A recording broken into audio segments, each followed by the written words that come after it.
Cool.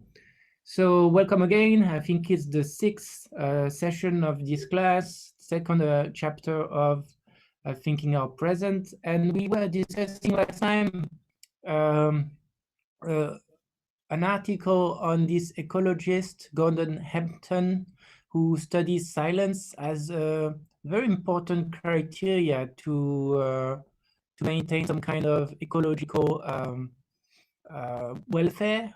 How would you say?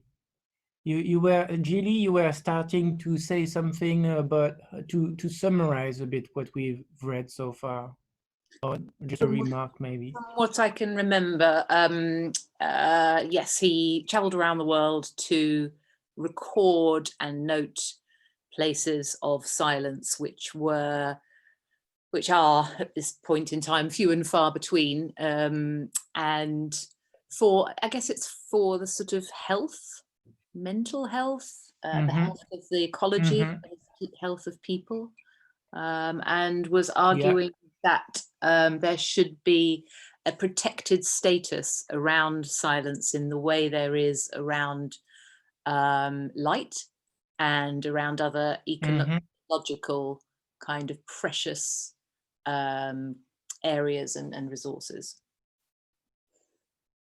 Do you remember, so that's a picture of him with his technical devices in the forest. And do you remember some interesting ways we were conceptualizing noise pollution? What were the definitions that were really interesting to remember? Can we find them? I know that you said that it wasn't you, it's Niall who said that possibly he went on an aeroplane. So it's like a duality. Yeah. Because although he's talking about eco, he's not using eco practice. Yes, there was a paradox there, wasn't there? There was a sort of a dissonance in what he was trying to do. But I can't remember the definition that we put to it. Well, it was a non-resonance. Oh yeah, there was this idea of resonance and non-resonance. Yeah, very good. And we were saying, as Gilly was saying, that he was putting himself in a kind of contradictory or paradoxical position, as we maybe are all. He was needing very noisy means of transportation to actually accomplish his endeavor, his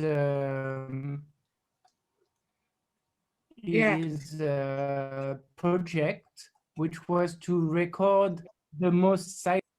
So he spent a lot of time on plane and traveling the world to discover the most silent places. And there was an idea that was meeting, the business field. You remember? Didn't it become a sort of ironic, because the more famous of what he was doing became, the more people would go there and therefore destroy the environment. Yeah, exactly.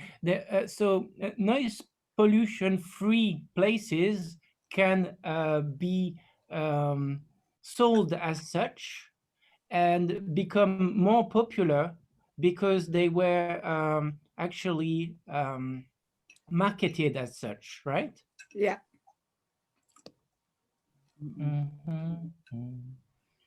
So I guess that if they're marketing it as a silent place because they need the money to protect it, that would be a sort of a capitalist, sort of frustrating kind of position to be in. Did he try and get any other kinds of money, like sort of government grants or anything like that, to protect it? So that it wasn't necessary to sell those places as experiences in order to protect them? Yeah, exactly. There were a label. There was a label that was used to sell them, to such things as hotels, and that were actually looking for such places, right? What's the label? Do you remember? No. So I think it's around here. Sorry, what was your question? Because I got You know, he was distracted by my using a label. family. That's okay. He was using a label to sell those places to hotels and make them protected thanks to capitalistic projects. And he was using a label that could actually be used by hotels to promote their place. No? So, oh, it's not noise pollution, is it? The opposite to noise pollution. I can't remember what it was. No, I can't either. All I know is It's that it would okay, be paradise. That's what I would have used. Experiences of silence? No. So he was looking for, you see, yeah, he was looking for business partners, as you Yeah. see here, with his business partner. Yeah. And he was looking for business partners, and he could actually a calculate bi-natural. the no. amount of. Wasn't a bi-natural environment, was it? Yeah. Was it bi-natural So, environment? QPI is the Quiet Parks International, is the label that he was using. Yeah. So not national parks as they are sold in the US, but Quiet Parks International, QPI, that became a label. And I think it was 15 minutes to reach this label. You had to find a place with 15 minutes of silence. Yeah. And silence, as you remember, was not really the lack of noise, but the lack of noise coming from civilization. Yeah, lack of urban noise. Yeah, urban noise, exactly. Why? Well, was there a reason why? Health reason. Yeah, what was the reason why there was this distinction between places with natural noises and places with urban noises? And why should we care to live in places that have mostly natural noises? Less stress on mental health. Exactly. It's because the noise from a natural environment, as it was shown by studies, has no stressful effect on our minds. On the contrary. So it has a link with health, mental health. Yeah. And in our civilization, it's kind of a funny thing, as Gilly was remarking several times, that only some people can afford such experiences now, right? Yeah. Most people in big cities, they are trapped into the noise. Yeah. Totally agree. After having to mute myself a few times just already. So it's interesting you use this term mute, because that's actually the term that is used by Bart in the first segment we're going to read from his book today a bit later. So let's, after remembering a bit about this article, let's finish it with the last part, and then we go into Bart's. So the last parts come with this title, Born Listeners. Hampton speaks in a low, measured tone and is fond of truisms that wouldn't seem out of place on T-shirts found on the Esalen bookstore. Esalen, I'm not sure. Sound is what we hear. Noise is unwanted sound. Science is the poetics of space. Silence is not absence of something, but presence of everything. Oh, I said science, but it's silence. silence is not absence of something, but presence of everything. It exudes calm and peace and quiet in waves so strongly that his joy and his many favorite delights, so Hampton's favorite delights, a fat T-bone steak, a double shot of Chivas on the rock, a pinch of Copenhagen packed under his lip, often catch some by surprise. So indeed, this man, even though he's in love with silence, is not the very image that we would have of an ecologist, right? And I think I would like someone else to read the rest of this part. Can I ask a question? Of course. Do you think he already had a business plan? Did he already have a business plan? That's a good question. I think that is the fact that his endeavors is crossing the road of marketing and tourism is actually an interesting thing in many ways. First, it asks us the question whether can we really make something important nowadays without making it part of the capitalistic system? I'm not sure of the answer. It's a hard question, that. Yeah, it's a hard question. Can you change? I was assuming that he would have been going to local national governments and environmental agencies. This is what I would assume I would do if I was having this project, in order to get protection and funding. And then if he couldn't get that kind of protection, then to fall back on a kind of, capitalist model. But it's interesting that he did do that. It seems that he did it, the tourism idea first. I don't know any more detail, but yeah, we don't know enough to be assertive. And so, second question that it asks us is maybe is it a good or bad thing, ethically speaking? Because if you're not promoting your idea with a label that people can understand easily and can buy, then sorry, I was disturbed by something appearing on my computer. So my question is, if you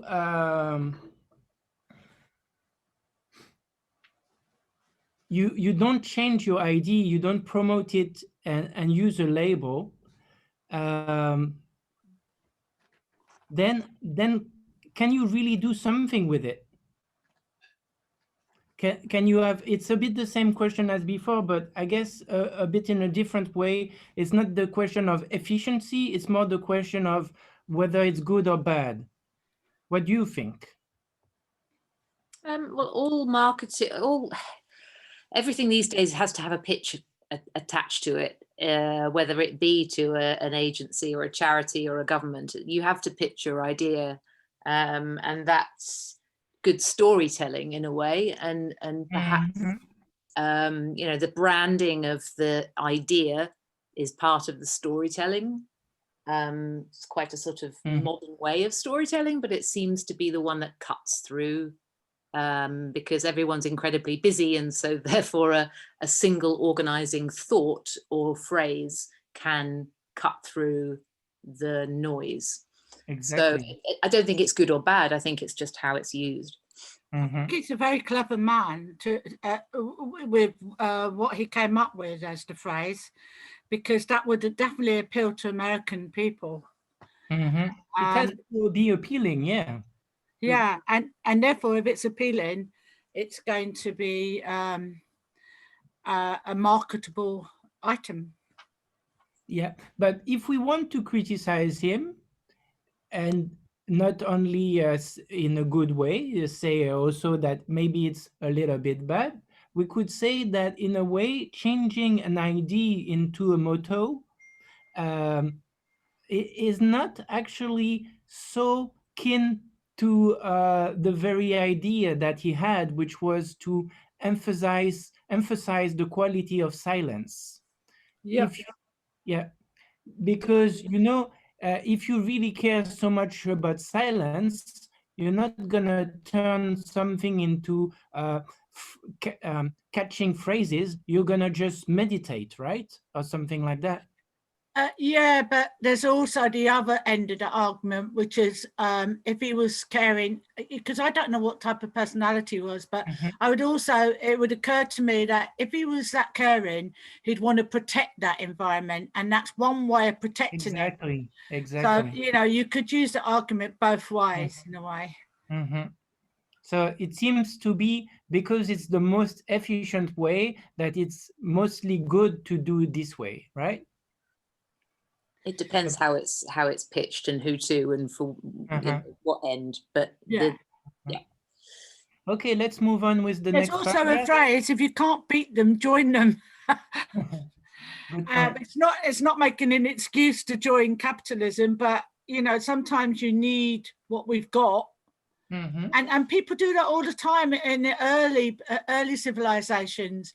You use and you utilize what you've got around you to survive. Yeah. Can someone read the next paragraph, maybe? I get reactions from people who say.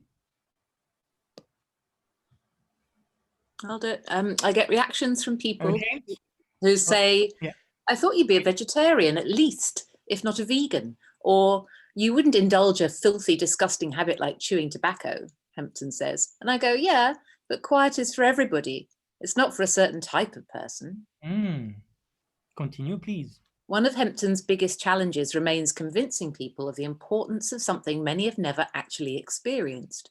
How to promote true quiet if most people can't remember a time when they didn't hear a refrigerator or were taught to listen to one thing rather than everything. How to actually relay what it's like to hear the drip of water in the forest or the thump of your own heart, so eerily loud in the absence of man-made noise. Hempton is hopeful. We're all born listeners, he said, but we must unlearn what we have learned, to filter things out rather than get rid of our filter in the first place. To experiment, he likes to suggest taking a small child on your shoulders and setting off into the night. In no time at all, they'll ask what this sound is or that one. Everything you need to know about becoming a better listener is there. Instead of listening for something, he said, don't, just be open. So there's a philosophy of listening here that is not promoted, that's a bad word, that is suggested, very good word, suggested and perceived through this experience. Through experiencing nature and silence, he built a philosophy of listening. Can you continue? The more we listen in and to nature, the more we learn, Hempton thinks. After all, with nature, there's no expected outcome or emotional baggage. And so by starting neutrally in a place that owes us nothing, we will be better prepared to listen neutrally in life. A practice we can then apply to conversations with our mothers and brothers and partners. Ergo, by listening in quiet places, we can become better listeners all round. You know the word ergo? Therefore? It's a gas, isn't it? It's from Latin, and you have it in the formula by Descartes. I think, therefore I am, Cogito ergo sum. Oh, yeah. But also, isn't ergo a gas? Continue. It's argon, I think. Oh, is that argon? Sorry. Similar. At the end of the day, Hampton takes heart in the battles fought before. The idea that we didn't used to care as much about clean water or stars, but now we do. More people will listen to QPI's message, he's sure of it, and then they'll travel for the absence of sound, even if that travel is creating sound elsewhere. A small price to pay, he thinks, if we are protecting and preserving quiet places. Just travelling to see the world is not enough, says Hempton, but to travel, to become changed by the world, that's everything we need. So I would say I ask you what you think. But the ending of this article makes me want to really question his idea that we need to travel to very silent places to be able to appreciate silence. It seems to be a privilege that so few can afford, and that would destroy silence so quickly on our planet if everybody was to take planes to go to silent places. So he brings very interesting ideas to consider, and at the same time, I think that even though I would love to discover those places, and I feel the same as he does about those places, I think his point is kind of difficult to really make and preserve in a place on a planet where we are 8 billion people, and that on which we haven't invented yet fast means of transportations that are silent. I've got a theory about this. It's two theories, really. I can look at it on both sides. One side is that he does genuinely want to protect the environment and preserve quiet places. Yeah. But the other side is that he's marketing to the rich end of our society.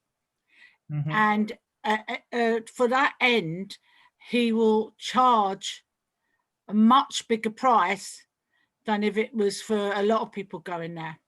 Mhm. And therefore he's still protecting to a degree, because he knows that there's not going to be as many people going to those places, but is also probably marketing it so that he can charge a lot of money for the privilege. And therefore, yeah. you know, he's got his foot in and foot out of capitalism there. But I don't know, unless you follow him up and know what. And is there so on the platform that this article is promoted or actually displayed, are there hints that there is a certain kind of ideology that is difficult um, to Access.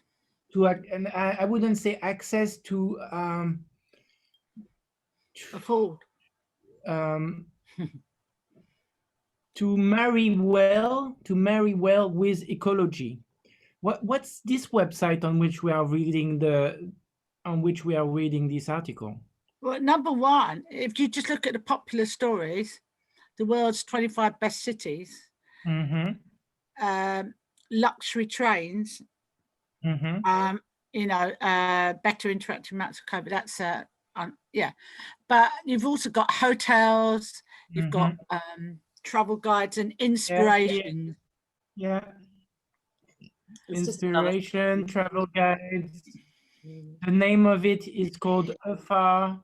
Yeah, the name in itself, it's like suggesting that you would travel to many different places.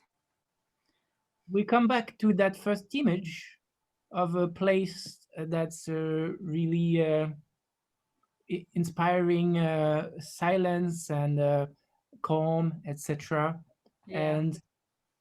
And then we feel some kind of contradiction between what's promoted on this website and the ideology of the website, right? It does look lovely, though, I must admit. Yeah.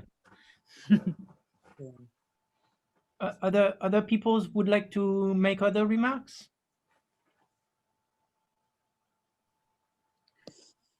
There's still civilization there, because you've got pathways.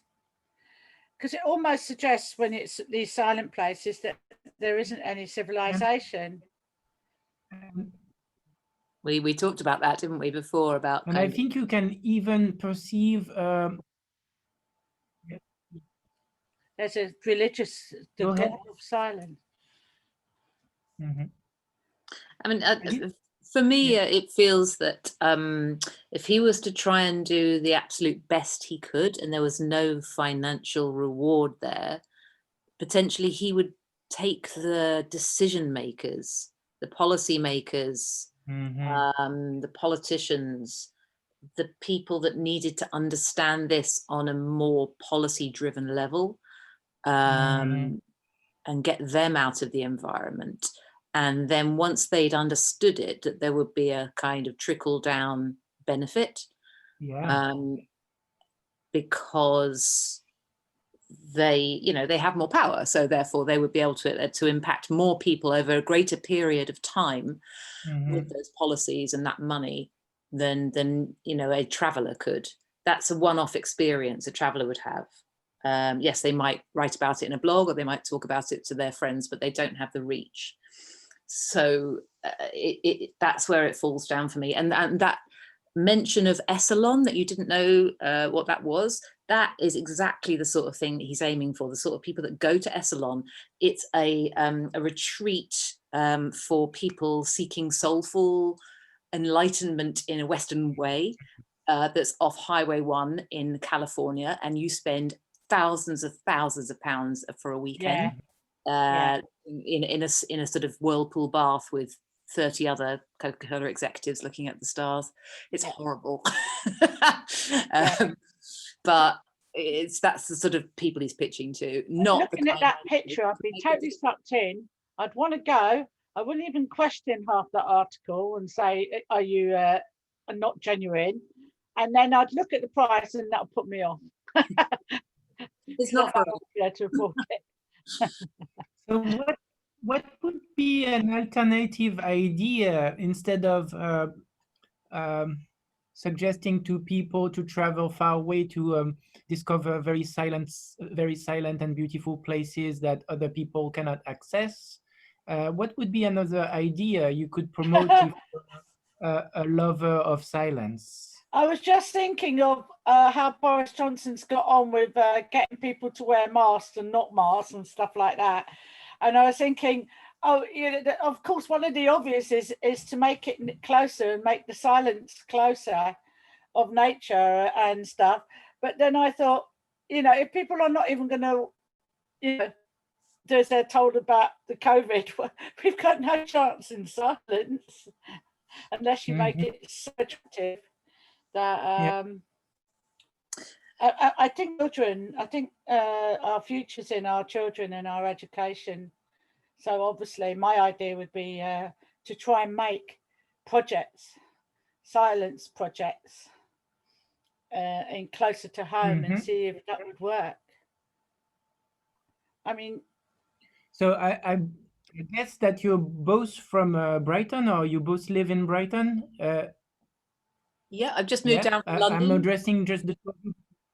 Yeah. So, and London is a huge city with many millions of people, and it's probably hard to find a very silent place there. But do you still are there still silent parks, big parks where? Yeah, there are. I mean, there are more parks per square person than most other cities, I think, in the world, which is great. Yeah. They are under some threat sometimes, the ones in the outskirts. And when you go there, of course, you can still hear London, but I think it's about intentionality.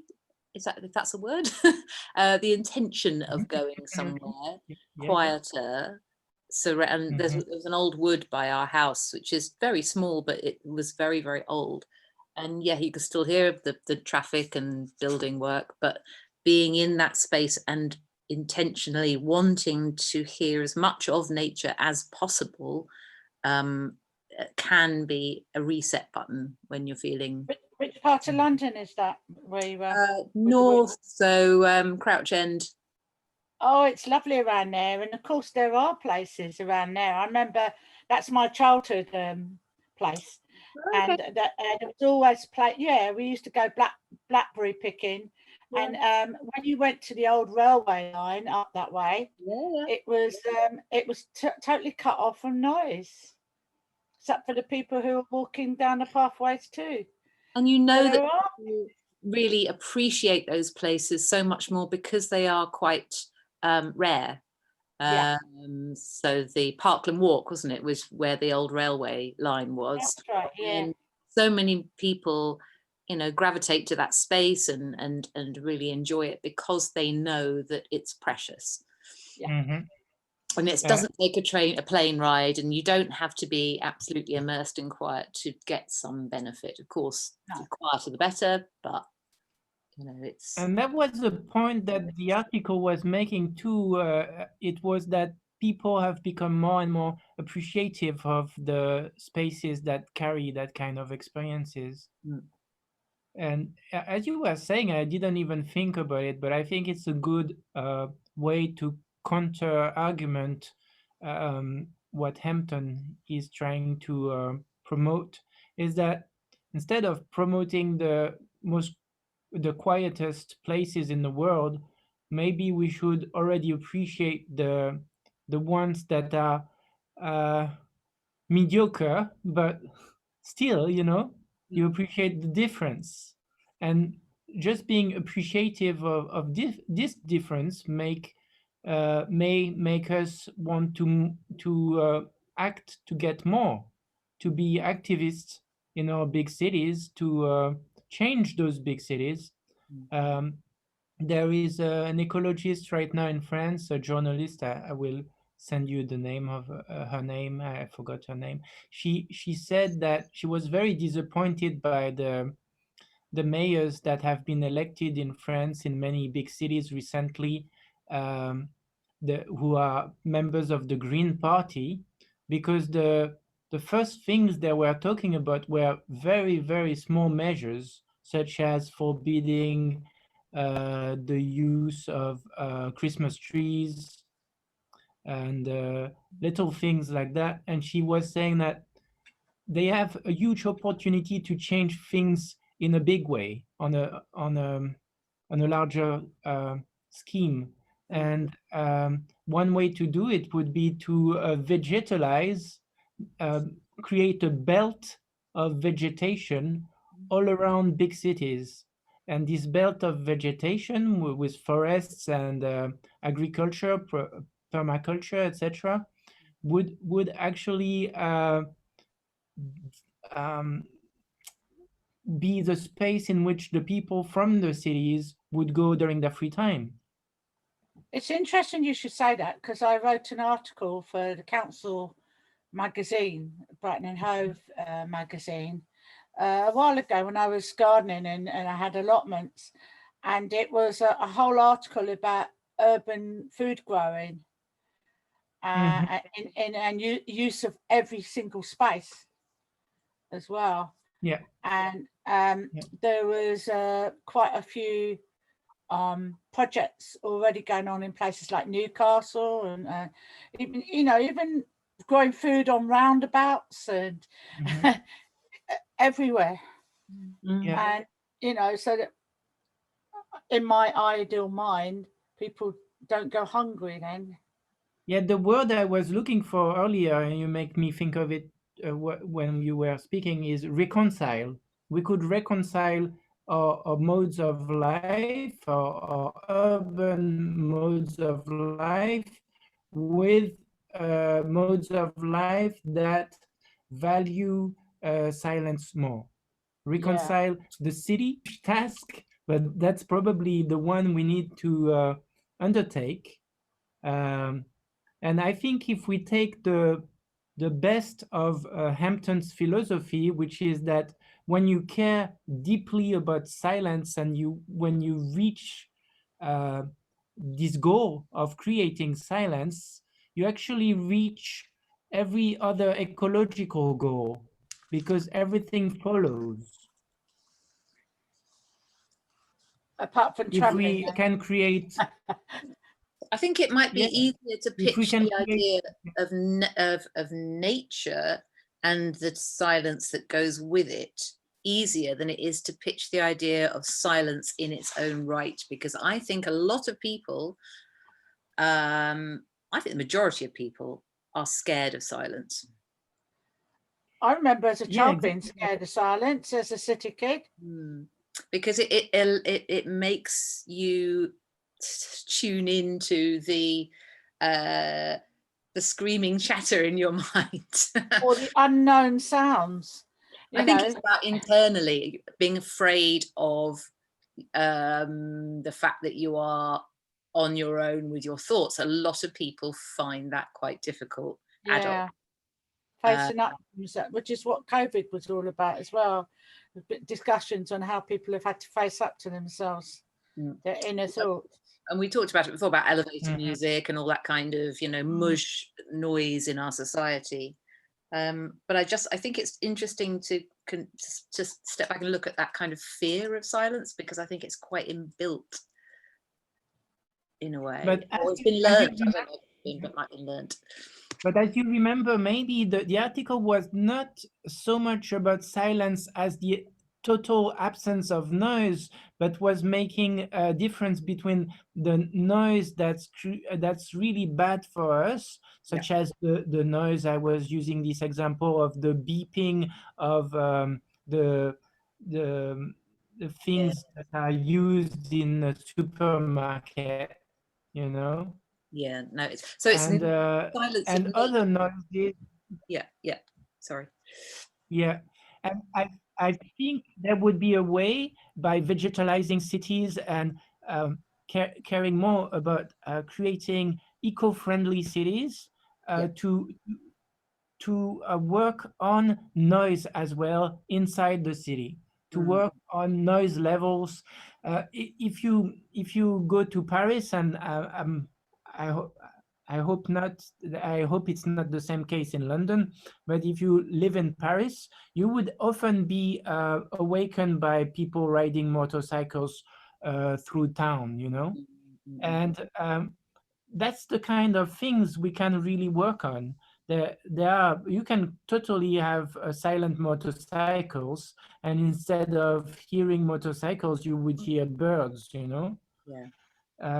and it would still be noise in a way, but it would be the noise of birds and not the noise of an engine. So natural noise and reduction of noise, not pure silence. I see. Yeah.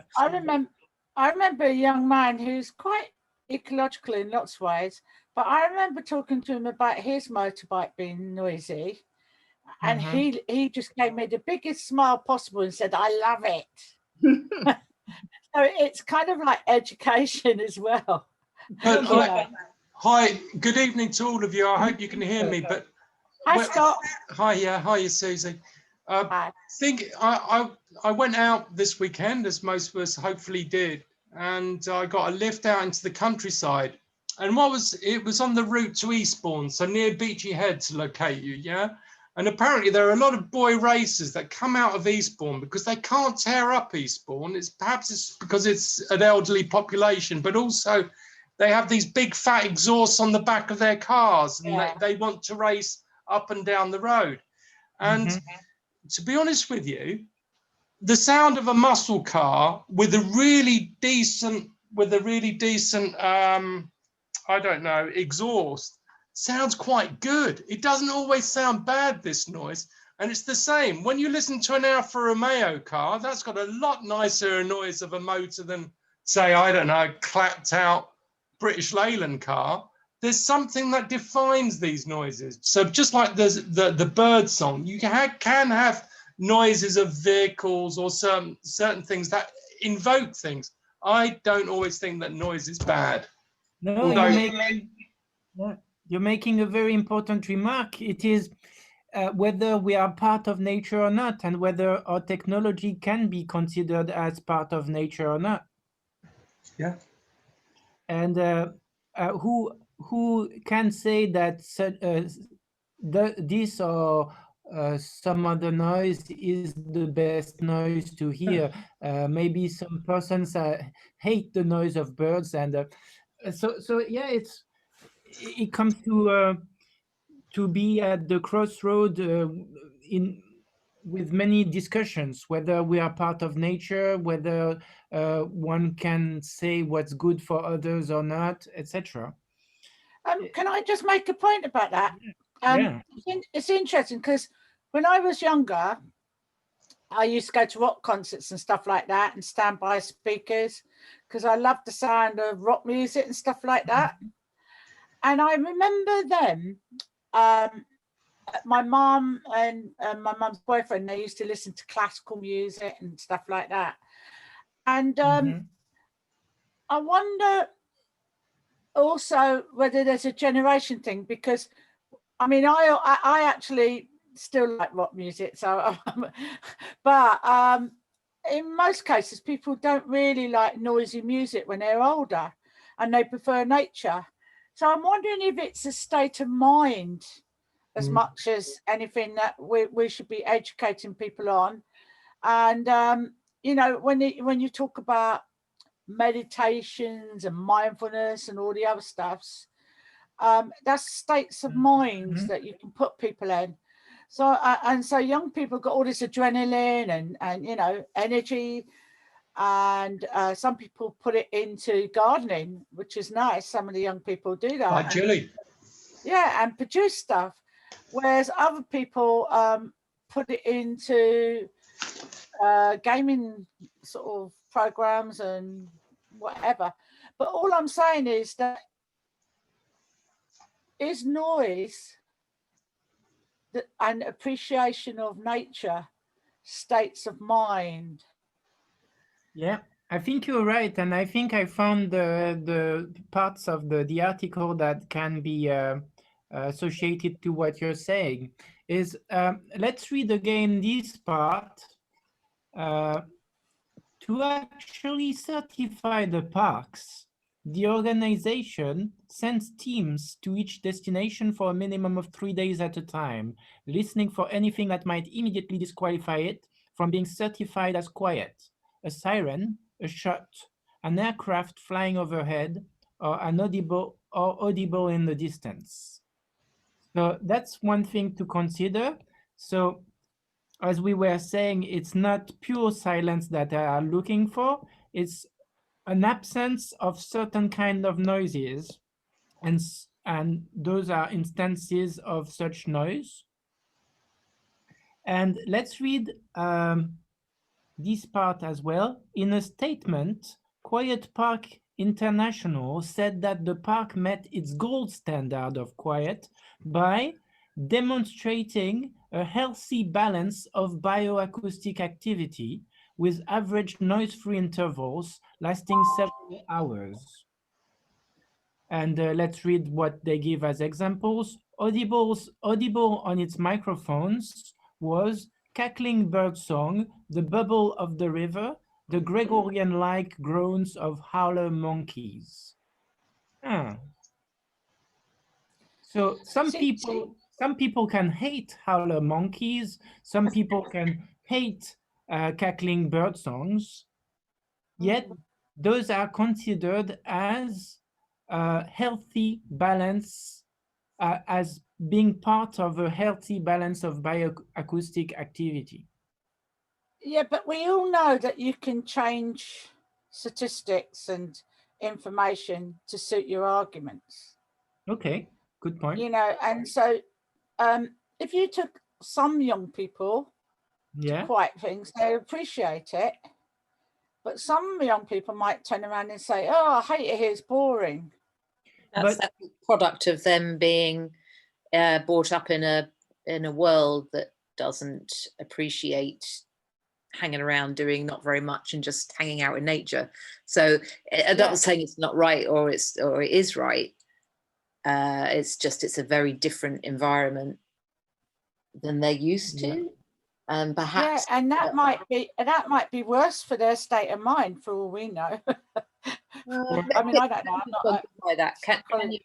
Can you prove that in some way? Is there some sort of study that can be done, or have there been studies that take urban, kind of people that are anxious about those environments and then see how they react after a week, a month?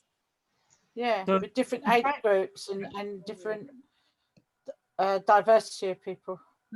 In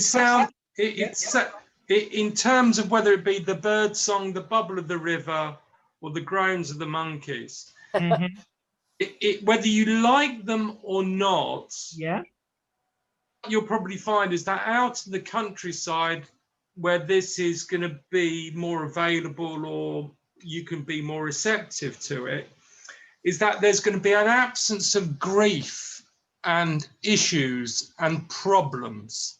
So I would, and from that point of view, even if an adolescent or a youngster didn't like it, they're probably not going to get into any grief.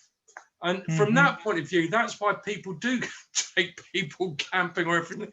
It's just away from things, isn't it? They might fall into a bog, or as some young people have done, they're falling over cliffs because they've not, realised.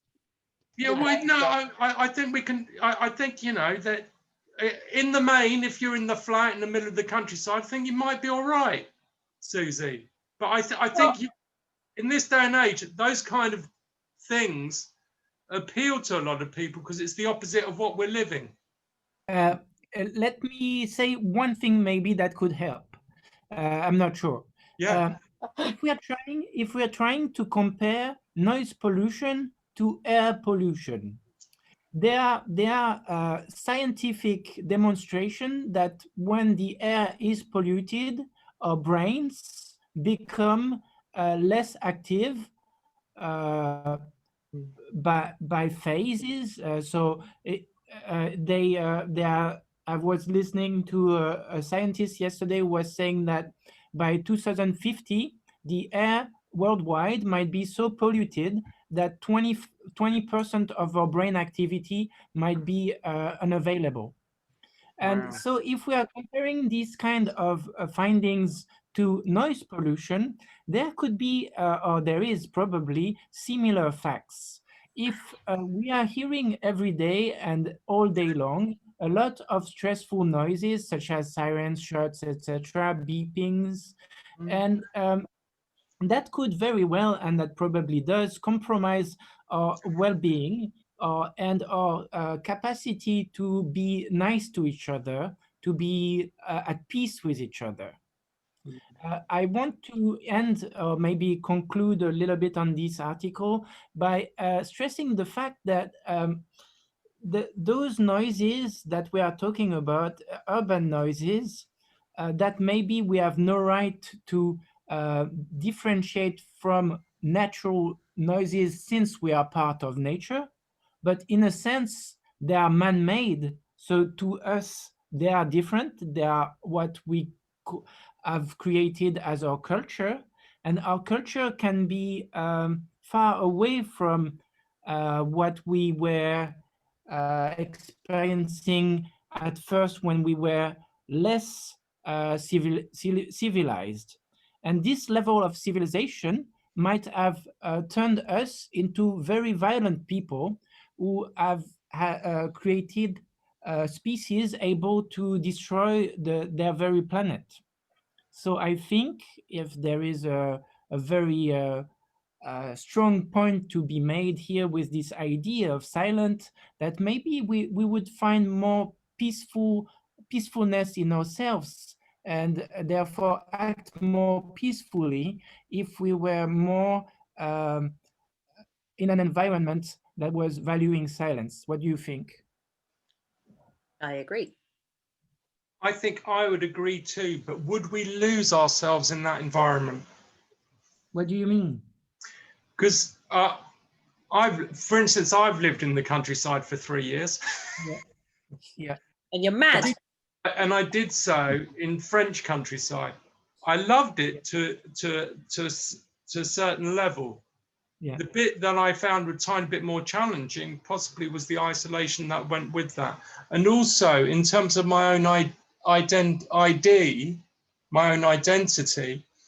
which was probably a slightly bit more French then than now, where I've been back in the UK for a good, 25 years or more. I think you can, if that's not your natural habitat. I was no good at going running off, going to get the neighbor. If I was left to my own devices, I would have been completely and utterly lost. I still do. I don't know. I think even when you're in the countryside, not only do you need other people, you need certain kind of relationships to sustain you. But I was not saying necessarily go to the countryside to be more peaceful. What my conclusive remark was going towards was more the idea to create more quiet in our urban spaces to make them more peaceful. So it's kind of a simple idea that I come to at the end, you know? It's not so much go live by yourself in the jungle. It's more bring the jungle into the city. Sounds good. I like it. Haven't we already done that in London? Well, there was that awful garden bridge. Do you remember? It was the idea that you should, you know, and it's interesting. Behind that idea was a lot of people got behind that idea because it was about bringing more nature, and obviously onto a bridge, which is such a fundamentally kind of iconic part of London, to show how important nature and that environment is to people. Unfortunately, again, it got taken over by, you know, the British Airways or whoever it was that was trying to sponsor a load of bloody beer companies, and became some kind of awful PR sinkhole of finance. It was just a case study of how people started off with good intentions and it all became fucked up. It ultimately didn't happen properly. I suggest to take a 10 minutes break of let's say 10 minutes break, and so it's 9 for you. It's 8, I guess, and at 8:10 we come back to discuss that. Is that Yeah, cool? and again, sorry for being late, but I'll try and find a picture of myself if I can get back on. Cool. Talk to you soon. Or Marilyn Monroe, whichever is easier. Well, I'm telling you, she'd be better looking. I had my video off because I was eating my dinner at one point. I didn't think that everyone. All I could see was a pyramid. Yeah, no, that's me. Oh, there we That's go. my normal. There we go. I don't No, know. I had it off entirely so that I could eat my dinner before. The only problem now is all I've got is a reflection of myself on the whole screen. I don't know if that can be changed. I don't You see look you all guys. right, actually. How do I change it? Participants, it gives me your names. Oh, you Right. go to stop video to the side there. Stop video, click on it again, yeah? Not stop video, to the side, there's a little arrow. There's stop video, there's a little arrow to the side of it. Yeah, I click on that. Yeah. Go to choose virtual backgrounds, Right. and you can, and then there's a little cross, and you can choose arrows, a little cross, and it says add image. Can you Cross, see add it? image. Oh yeah, add image. And does So that you can help add me? image. Does that help me reduce the size of the image? Susie? Because what do you I mean? want to share the screen, don't I, with you all? I don't just want a reflection of myself. So I'll go share screen and I'll see what I get. And then it No, says- share screen's different. Share screen's different. What I can see is the whole of you. Yeah, but I don't see any of you guys. That's the problem. Like it's like a Oh, mirror. well, go up to view, up to the top where there's a little. So at the moment, you've got it on speaker. Okay, I've got it on speaker. I don't know what that means. If you go up to the top on the right hand side, it says view. Oh yeah, it does. Yeah. So what Okay. you do is side by side gallery or whatever you. Okay, side by side gallery. Yeah, and Hey. close you. your settings for the video thing, because that's something else. That's adding pictures and stuff that you, if you want to add. Yeah, no, that's good. backgrounds like I That's good. That's good. And now I can I'll see. show you that- something really funny. I'll show you Yeah. something really funny. Because it's now allowing me to do that kind of stuff. And it's also, because it's updated, yeah. I've got video filters. So now I can be in a cinema. But isn't that amazing? That is or so I could cool. be on a telly. Wow. I thought you were in sort of some Pink Floyd Dark Side of the Moon video. Well, what I've got is I've got the pyramids, and Yeah. the cinema screen up, and then I can do even more than that, which is studio effects. So now I'm going to show you something really funny. Yeah, I'm going to color my lips. Are you ready? Yeah, yeah. Okay, here we go. Let's see. Oh yes, you've gone all red. Isn't that impressive? And I can also put big eyebrows on me as well. Or I can even do a moustache and a beard. Yeah, I wouldn't recommend it, Susie. I No, wouldn't no, recommend no. it. Even for blokes, I don't know if it's such a good thing. Yeah. But it's amazing what you can do. Yeah, no, that's really cool. And all of that is through It's this. just through a filter, yeah.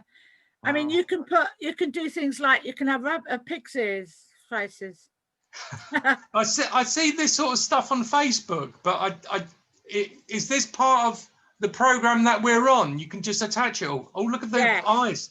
Yeah, it's going back to madness, and with a pair of glasses like that.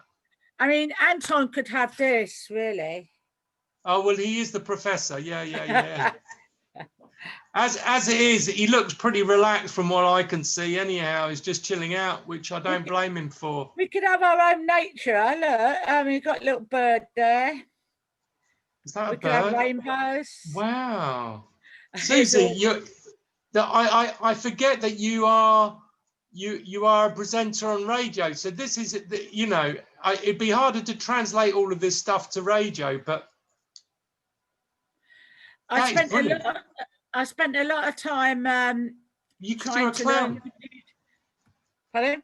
You're a clown, aren't you? By Yeah, this is my favourite. the beret. Mm-hmm. And also a red beret. I think that's got a significance, wasn't it? Either in the revolution or the red one. That really suits you. It's the resolution, yeah, revolution, yeah, or resolution. But I think yeah, we've got what you can do. we've got an article to read. I'm going to read the article. Oh, now I've lost the article. How did I lose the article? You see, I'm just useless with technology. Where's the article gone? Ah, there it is. That's Antoine playing with that, isn't it? That's not me. Yeah, that's Anta. Okay. You realise that if you've got it on gallery view, if you go to the side of your hand, you can pull it so that you can make it bigger so you can see it better. What do you mean, pull what with my hand to make it bigger? If your gallery pictures of everyone is quite wide, you can narrow it a bit. To be honest with you, it's just about the right size. I can see you all, well, except for James and Sneak. But I mean, that's good enough. I think that's good enough. Okay, well, I'm going to keep silent now and let you read. Yeah, thanks.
So hello, I'm back.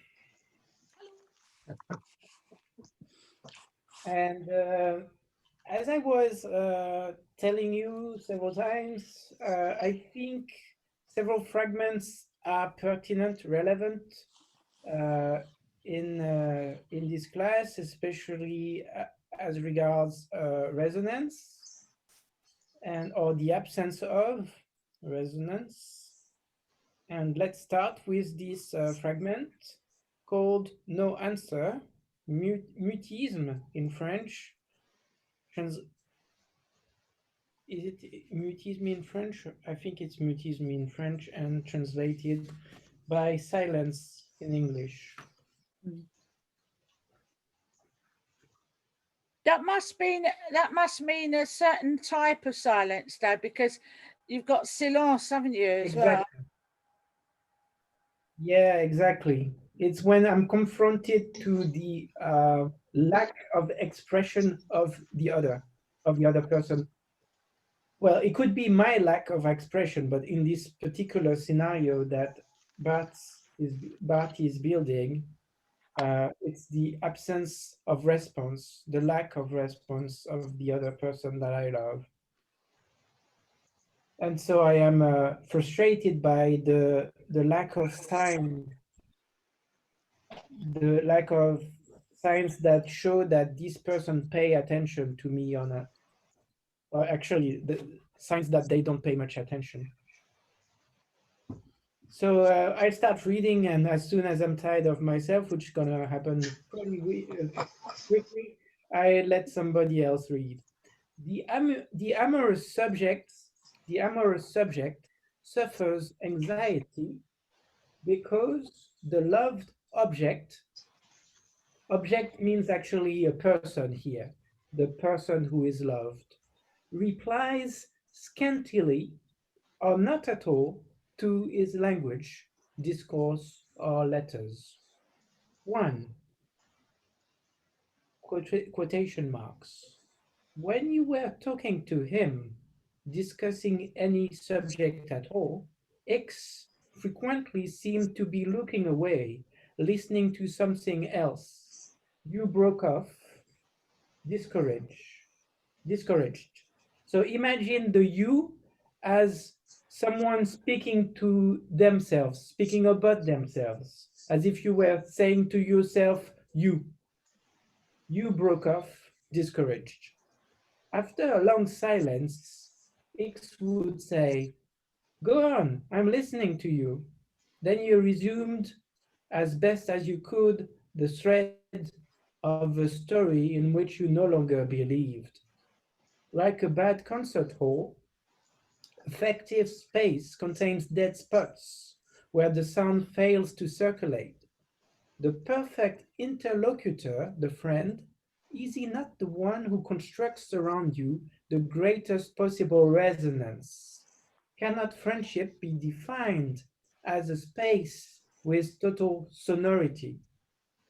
So the word resonance is actually the same word used in the French version, résonance. Can you make something out of it? Is it used in the same way that it's used in the book called Resonance? No, I don't think it is. I think it's more of an interactive resonance, more of an approval, almost. Yeah, but yes, very good. But I like the second part of your answer a lot, but I would say that makes it a lot like what Hartmut Rosa was telling us about resonance, because he was saying resonance is less about the content of what you're doing than about the interaction, about the relation. Oh, yeah. And you remember I insisted a lot on the fact that he was caring less for substance, which is the thing that you're doing, be it yoga or be it working out at the gym, than he was caring about the relation that you build with this thing or with this other person. And here, this figure of silence, the no answer, is a form of bad relationship. And here in this part that we've just read, greatest possible resonance is, I would say, exactly in the same sense as Hartmut Rosa was defining resonance. Let's read this sentence again. The perfect interlocutor. So in the idea of interlocutor, in the concept of interlocutor, you have the idea of interaction, of relationship. The friend, is he not the one who constructs around you the greatest possible resonance? So someone who is in relationship to you, he builds something in relationship to you, he or she actually, right? Cannot friendship be defined as a space with total sonority?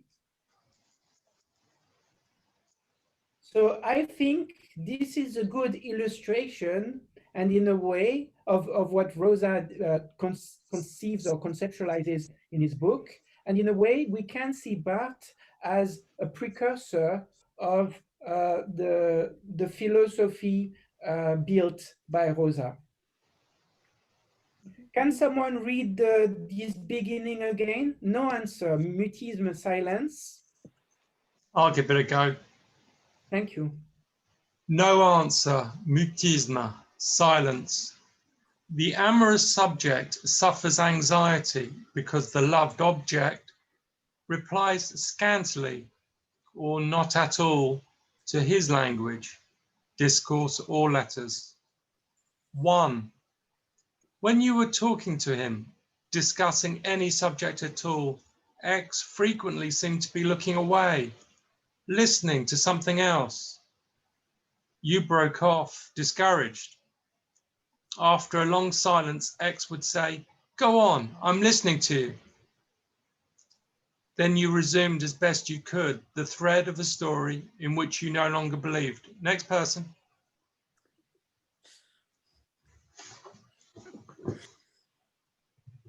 James? Like a bad concert hall, effective space contains dead spots where the sound fails to circulate. The perfect interlocutor, the friend, is he not the one who constructs around you the greatest possible resonance? Cannot friendship be defined as a space with total sonority? Thank you. Do you have more remarks to make on this passage? What Very does powerful. sonority mean? Again? Sonority. Sonority, yeah. What does Sound. it mean? Sound, yeah. It's a sound in a more qualitative way, the quality of sound. It's a deep resonant sound, isn't it? Like a bell. Yeah, total sonority, yeah, it's this idea of a deep resonance, yes. But thinking about the resonance just of the language that's used, you can picture yourself when you are with a group of friends and that people that have known each other for a long time, and that it's not always spoken, but it's the attentiveness, or it's the look, it's the gestures, it's the expression, isn't it? Yeah, interaction, unspoken word.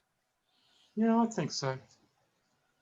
So Scott, when we were discussing the article before, you were saying when I was at the countryside, living in the countryside for 3 years, sometimes I was kind of losing my own identity because of a lack of meaningful relationships with other people, right? Yeah. And this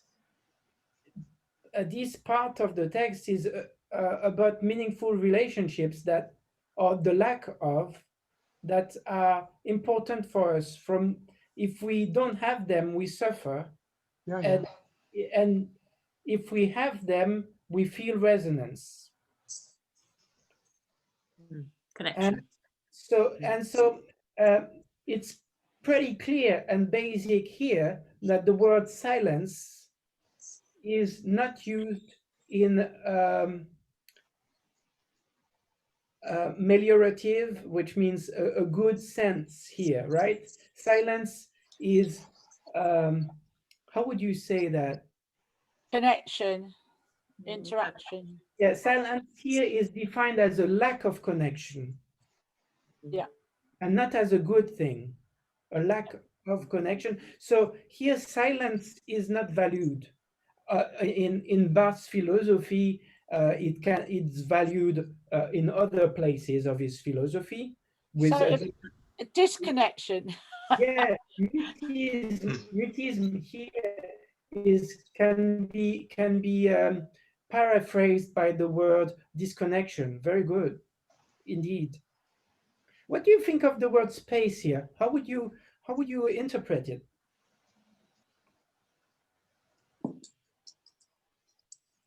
I don't know. I was thinking in a geographical space, but perhaps I'm not looking at the sentence. I think it's a space of, it's allowing you to be yourself within an environment. So a kind of the space to be yourself, but a safe space. Yeah. So it's a metaphorical use of the word space, right? Mm. And it's the space of the relationship, of friendship. What do you think of it? What do you think of it in terms of resonance and in terms of the idea that we are dealing with this semester, which is modernity, the task of modernity, and the fact that most of humankind is living in big cities, in spaces in which people do many things, are very busy, are in busyness, but do they have this space of sonority, this space of expressiveness in which they can construct resonance? And I'm not necessarily valuing the idea of identity or ego, but something that makes sense for them, you know? That's what community is about, though, isn't it? Yeah, community. There's is a also, good word. there's also another expression, give me some space. So Yeah. it's got a kind of duality of a meaning there, and probably more than just two meanings. But you give somebody space, a distance, but not too much distance. And in a community, you all work together, but you do have individual space. Yeah, and we can relate maybe this idea of community to a concept that we have already mentioned a few times, which is multiplicity, you know? Multiplicity is when there is a number of agents or individuals, if you will, that are linked in different ways to each other, like in a spider web, if you will, and they interact in many ways, in many directions, right? And this multiplicity is creating something singular. There is singularity in the plural. You see what I am saying? That a multiplicity is something at the same time plural because there are many individuals in it, but it's also singular because the way it's functioning, there's nothing else in the world like it.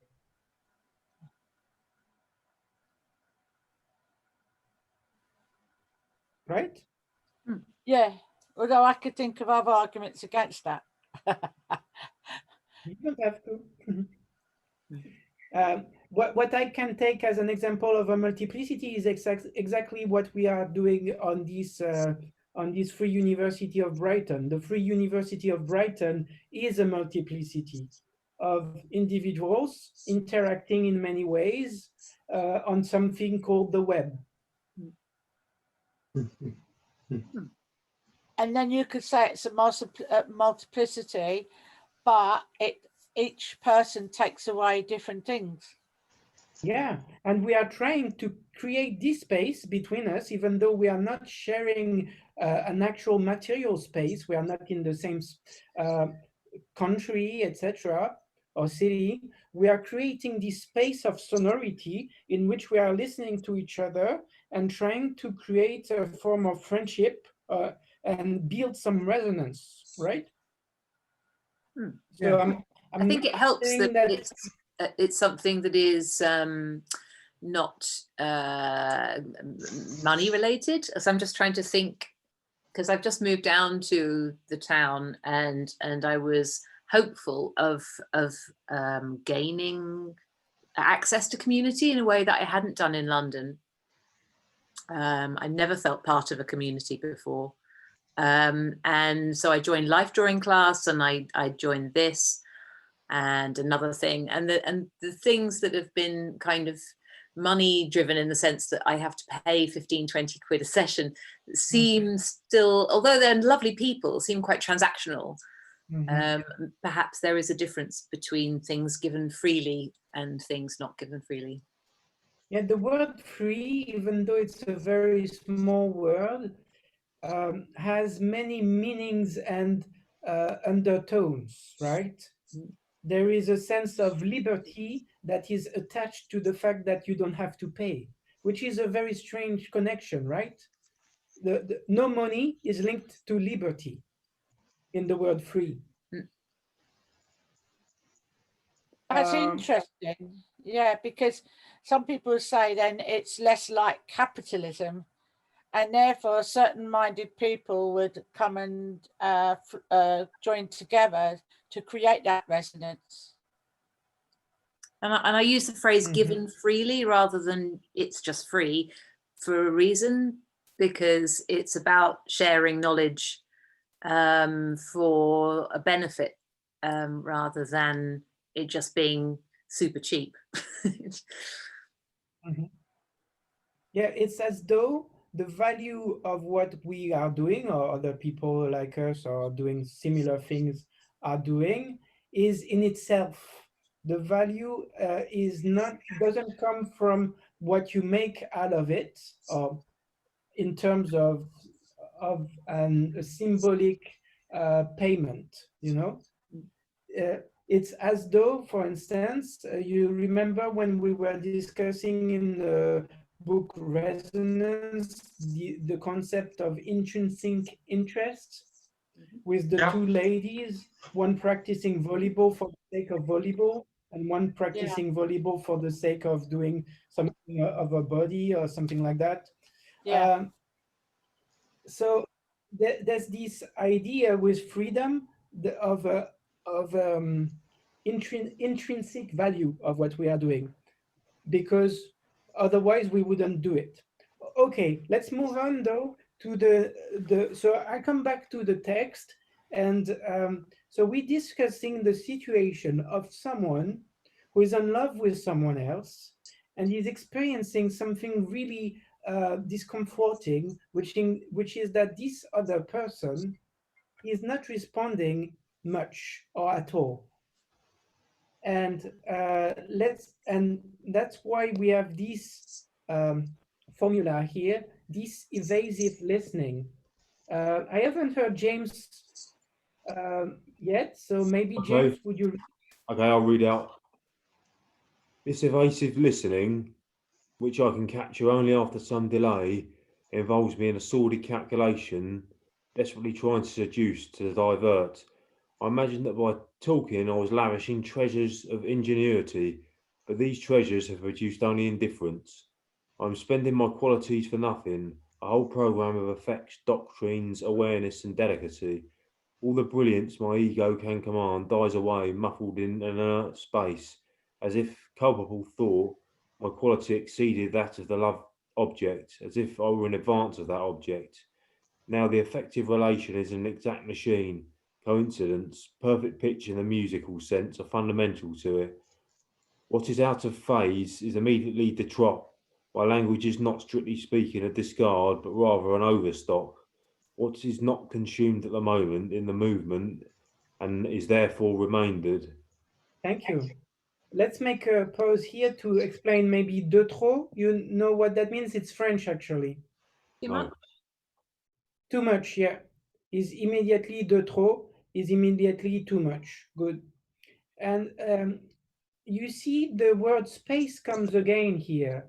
As opposed to the space that we were discussing before, a space of total sonority, here we have a muffled in an inert space. And so that would be the space of silence, which is indeed not valued here because it's the lack of echo, the lack of resonance, if you will, the lack of connection, as Susie was saying. Let's move on a bit further.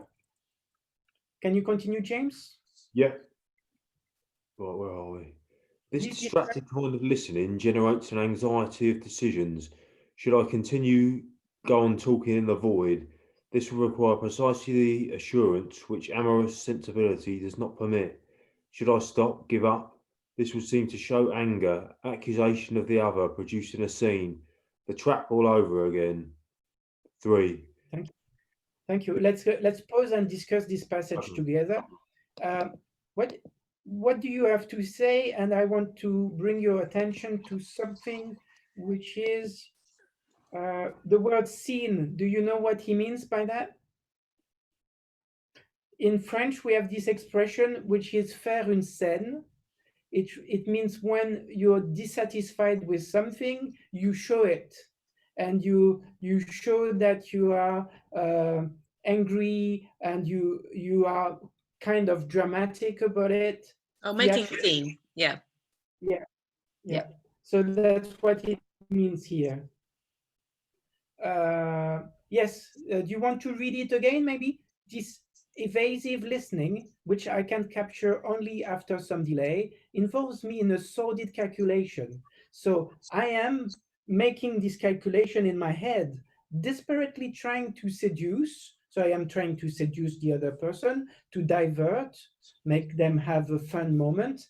I imagined that my talking, I was lavishing, I imagined that by talking, I was lavishing treasures of ingenuity, but these treasures have produced only indifference. I am spending my qualities for nothing.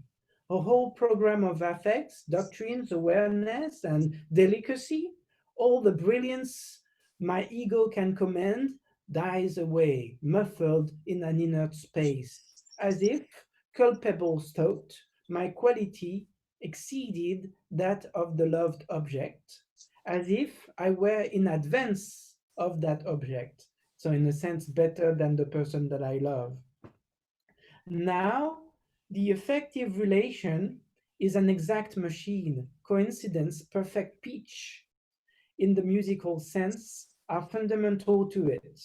What is out of phase is immediately de trop. So if something is not sounding good, it's something that shouldn't have happened. My language is not, strictly speaking, a discard, but rather an overstock. As if you have spoken too much and there's too much to consume. What is not consumed in the moment, in the movement, and is therefore remaindered. I don't really understand the word remaindered. Can you phrase it differently? I'm going to find it in French. Left over? Left over, yeah, or unneeded. Okay. This distracted kind of listening generates an anxiety of decisions. Should I continue? Go on talking in the void? This would require precisely the assurance which amorous sensibility, I'm not sure it's translated well here, I would have put sensitivity, does not permit. Should I stop, give up? This would seem to show anger, accusation of the other, producing a scene, the trap all over again. Anything to say about it? He can't win, or she can't win. That's all I can say. Mm-hmm. Well, they could actually stop and be very gentle and say, "Are you listening?" Which is a connection. But that already happened, right? That happened in the first. It happened at the beginning, but perhaps it's asking for too much. Perhaps the other person doesn't want what's being put on offer. Depends what it is, doesn't it? Well, whatever it is. I would have liked this passage an awful lot more if it wasn't about somebody trying to, be in love or seduce somebody else. I would have found it more interesting if it was about a friend trying to connect with another friend, because there's an extra layer of nervousness and desperation and showing offness that is coming across in this, because it's about trying to impress somebody. And what I personally am more interested in is how to communicate clearly and well with somebody where there is a transactional nature to that communication. There always is, what is it you're interested in? What am I interested in? How can we find a middle ground for that connection, that resonance of interest? And with this, I think because there is that sort of additional layer of, I'm trying to get her to fancy me. It's not as important in that sense as or as simple or as usual a communicational difficulty. So there's hidden communication going on, that probably more likely because they're trying to attract attention than if it's a friend who knows another person's or trying to become a friend, intricacies or whatever, or even trying to become a friend, or even just two people trying to communicate about an idea like we're trying to do. There's that additional pressure, not just about body language or connection with or ideas or listening or a kind of verbal game of tennis. It's not that so much as you're trying desperately to make that person like you because you fancy them. Yeah, I think it's a good idea to actually spread the scope of this text, and that's why I want, in this perspective that I want to use it, is, don't you think that this situation in which other people are not really paying attention to what we are trying to express is more and more happening because of the kind of societies we have been living in? To a degree. I mean, I suppose you can spend quite a bit of time whilst you're with a lot of people. It's not even transactional. It can be just spatial. So you can be on the bus, you can be on the train, and you can be just next to someone. Literally, that your bodies are touching. And I'm not saying that you necessarily want to have a full-blown conversation, but sometimes I see people in the street and I nod. I don't necessarily know them, but I'll let them pass, and then there might be a recognition that they've seen me as a human being. I think it's something that in our society we don't take we don't always take note of the other. And I lived in London for a while, and I used to know my how can I say, it'd be the corner shop. I knew that. I knew the person down here. Up in London, when I was there, I didn't. And it's just little connections that you quite like, because, we might not see that many people in a day, but you want something coming back. I mean, hopefully. I don't know. So, yeah, I was thinking that. Yeah, go ahead. Sorry. No, whereas as I said earlier about this one, and I agree with what Julie's saying. But I think with all people, you've got to start somewhere, even if friendship, whatever. You've got to communicate something, haven't you? Or try to put a bit of yourself forward. But it's interesting, isn't it, the words he's using here, desperately trying to seduce, to divert. Yeah. How different that might be to a conversation, or is it, you know, maybe we are trying to all seduce and divert when we're communicating.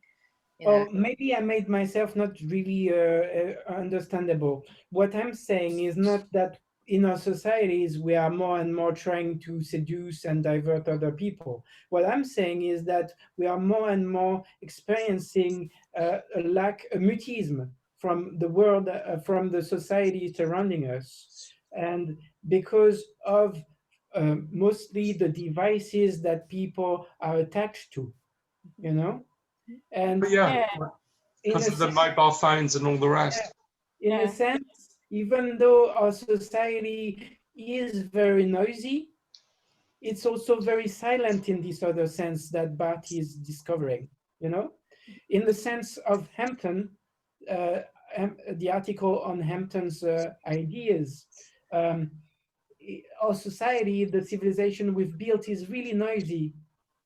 But in the sense that Barth is discovering, our society is more and more silent. It's interesting what you're saying now, because I remember this situation where a mother and a daughter came into a room. Yeah. And the daughter had a mobile on her and was texting. And the conversation went from the mother, I can't remember whose daughter it was now, but put your phone down and say hello. And so she turned around whilst looking at her phone and said, I am saying hello. And her mother said, but you're not saying hello to the people in the room. She said, but I'm already saying hello and they know I'm here. Yeah. So I don't need to say hello. They already know that I will say hello. But I'm saying hello already with someone else. And she said, no, but that's rude. And the daughter said, no, it's not rude. So it's a kind of perception as well. It's well, I would have said that is rude. Well, yeah, of course you would. But I actually didn't think it was rude. I could understand because she was actually texting before she came into the room and was still texting when she came into the room. She obviously wanted to finish her engagement on the mobile phone first before she said hello to anyone else. Yeah. Why just not come into the room? But why should she when she's actually talking with someone? It's like stopping a conversation that she's having. Anyways, so you can have this argument, and it was quite funny listening to the argument between the mother and the daughter, different generations, and how they perceive things. Yeah. I just wonder, going back, sorry, I'm not leading directly on from what Susie said, but there is a slight link. I think we've become more and more compartmentalized. I think the richer we've become as a society or as societies, there's something about, it's often very similar people that you'll see in given environments, and they might act in that certain way. You know, the old idea of the briefcase and the bowler hat, and I get onto the train and everyone's stuck behind a copy of the Financial Times, for instance. And the old idea of manners as well. The certain type of behavior that was, I mean, we had books, we had little books when we were kids with the manners in, how to behave. And it used to be part of the curriculum. You used to teach it. Was that all about deportment and carrying books? We had books on our head as well. That was a different part of it. But we did have, but we did have this little book about manners. So really what it is a little book on how to behave in society. It's a good point, because there are rules that hold, you know, the glue, aren't there, to certain societies to say this is how we think that we should be with each other.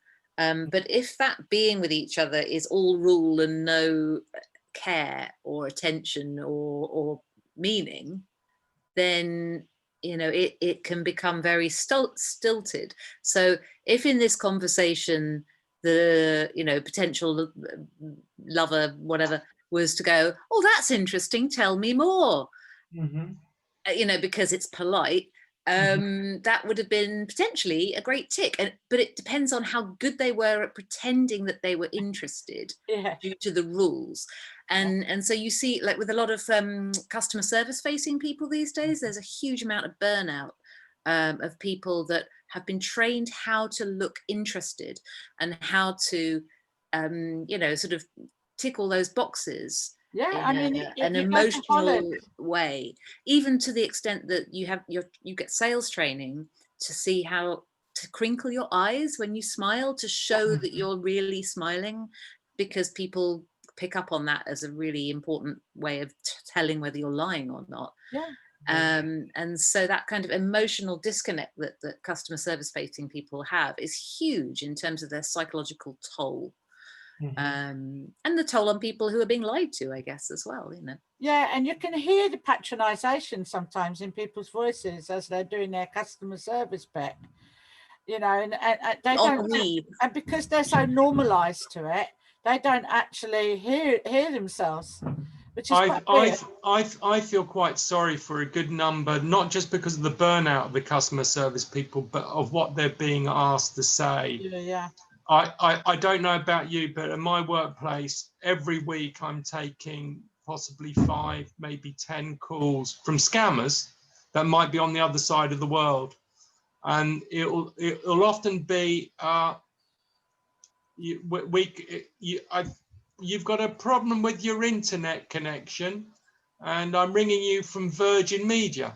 And then you tell them you're not from, we don't use Virgin Media. I let them actually utilize their English, because I think in a way there's also a part, these people are normally quite bright in their own, and they're bright, they can speak the English language, and in actual fact they know that they're playing a part in the scam, and that probably you're going to get wise to it. But at the same time, I don't want to cut them off immediately, because I think they're making an effort at the other end.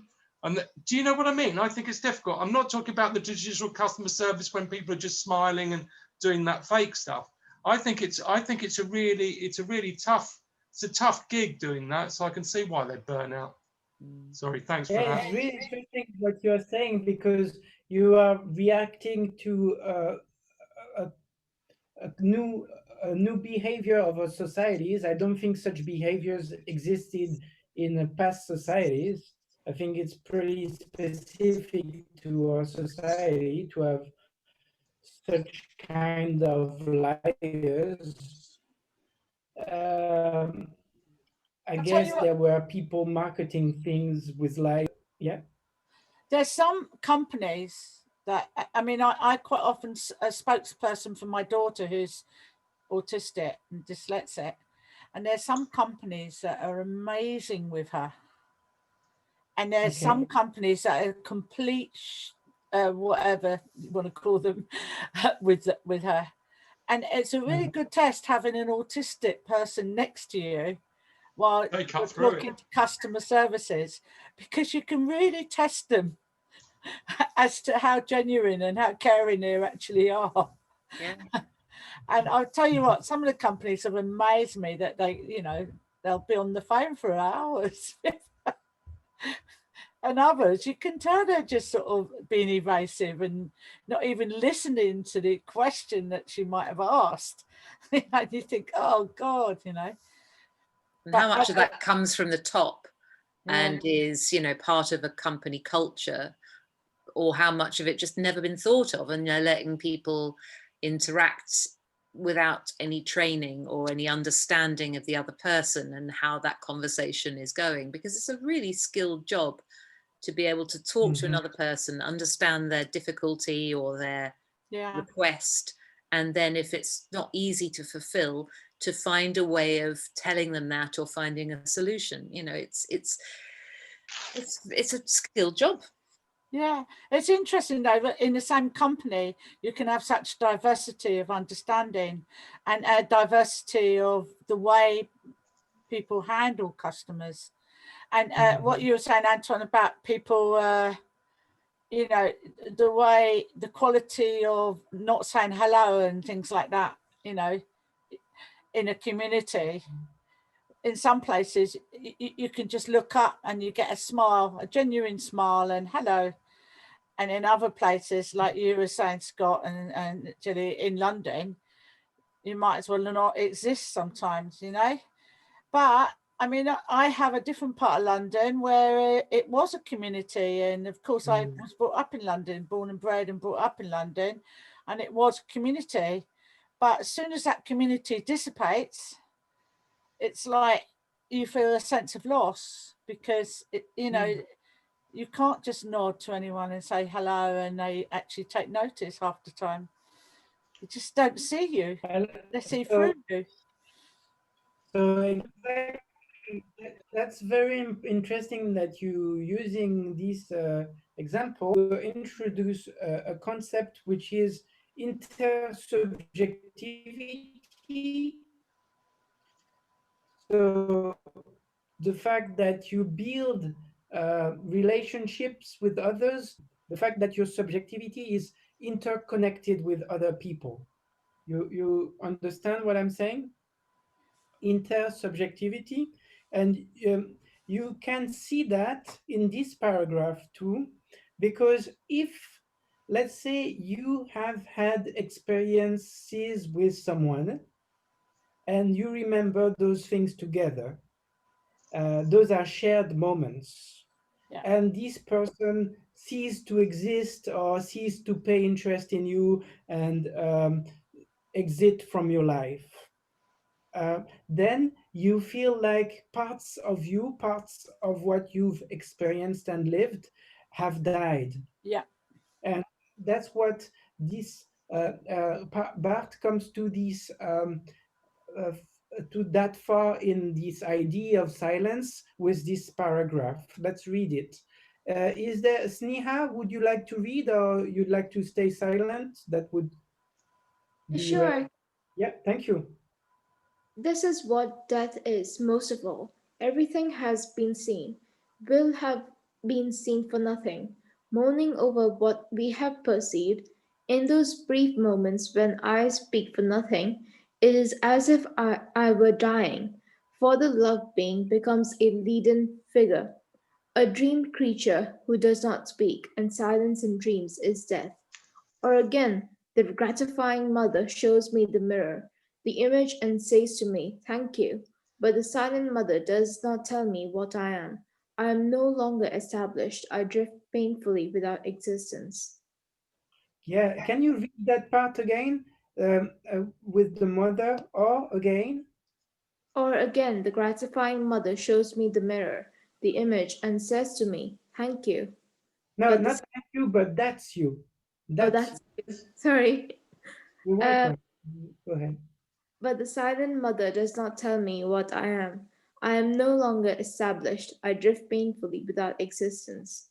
So you see, it's a bit of psychoanalysis here, but Freudian psychoanalysis.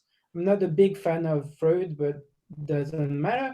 It's interesting here to introduce that. I don't know why it all went blue. I'm trying to, yeah, okay. So a word that comes to my mind from that. Yeah. By the way, Sneak, when you said thank you, I read thank you. It's quite interesting. But it's positive reinforcement. Yeah, exactly. It's It's a way, painful. exactly. It's a way to understand intersubjectivity or co-experience as well. Yes, and there is a figure here, a figure of a super ego, which is the mother, that recognizes my existence. And I exist for myself because I see in someone the acknowledgement of my being. Mm.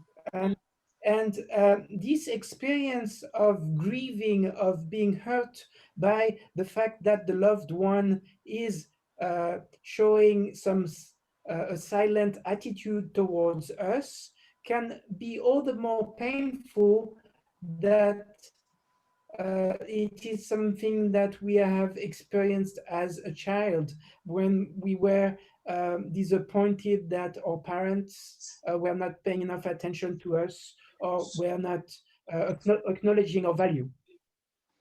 The cloak of invisibility. Yeah. A sort of feeling of being invisible to others. Yeah. Also, you can have psychological problems from that, because you can feel as a child, if you feel insignificant, Yeah. what are you going to be like as an adult? Yeah. I think the film The Joker is partly on that. What, Batman? Yeah. Oh, the modern one. Yeah. Have you seen it? The one where he's what's his name? Joaquin Phoenix. That's it. Came out a year and a half ago. Yeah. Very Okay. powerful. Yeah. Perhaps I need So, to. any remarks on this fragment before we conclude? And I think we'll keep the next fragment, which is nuage, clouds, for next time, right? So just to clarify, that was talking about silence, wasn't it? And it was a different kind of silence, the silence of invisibility, the silence of not connecting and disconnecting and stuff, wasn't it? Yes, very much so. Right. Sorry, we're going silent on you there, Susie. Any more remarks? It happens a lot, you know, Scott.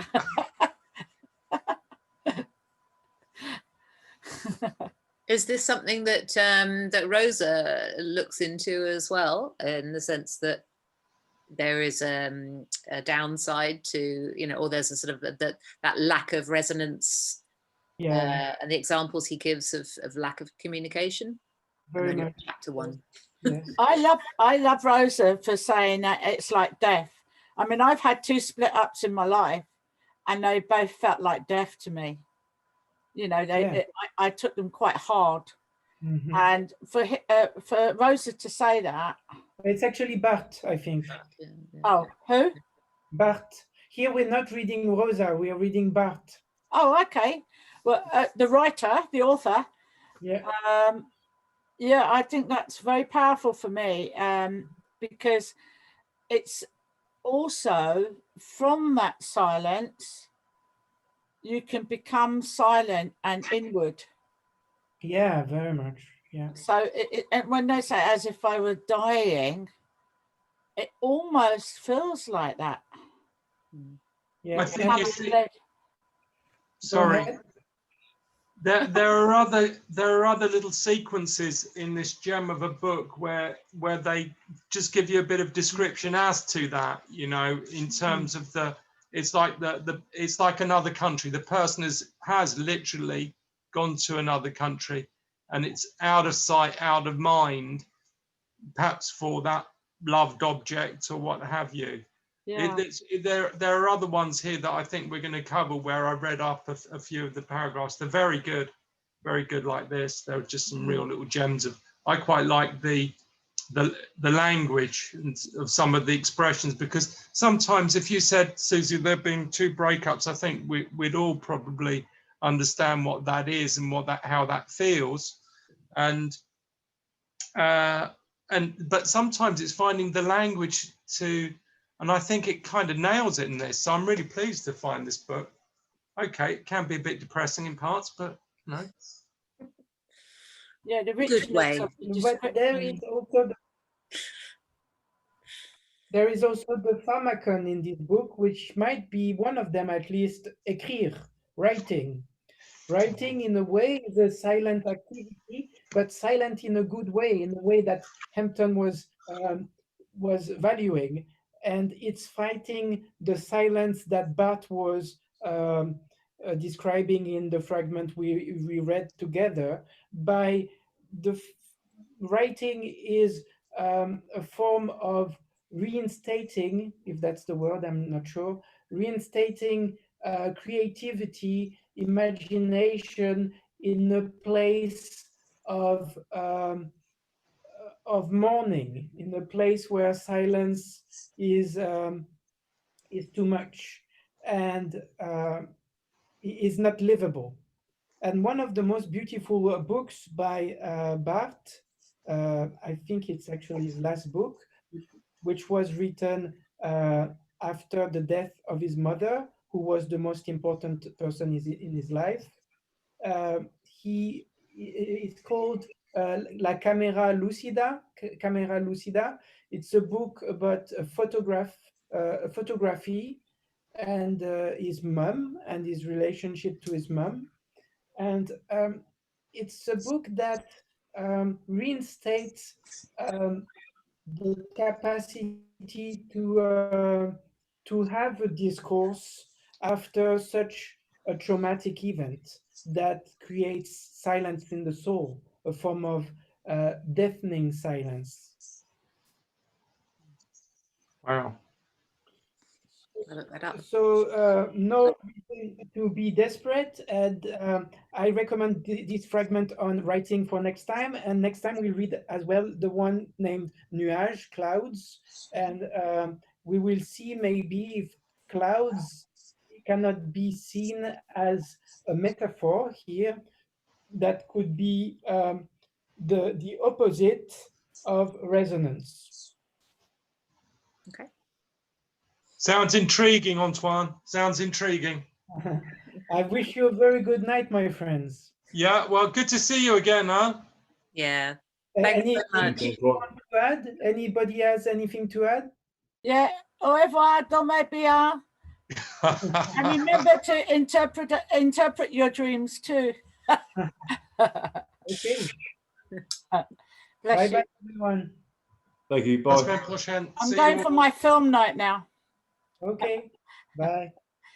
Bye. Bonne nuit. Bye. Bye. Bonne nuit. Bye. Stay safe.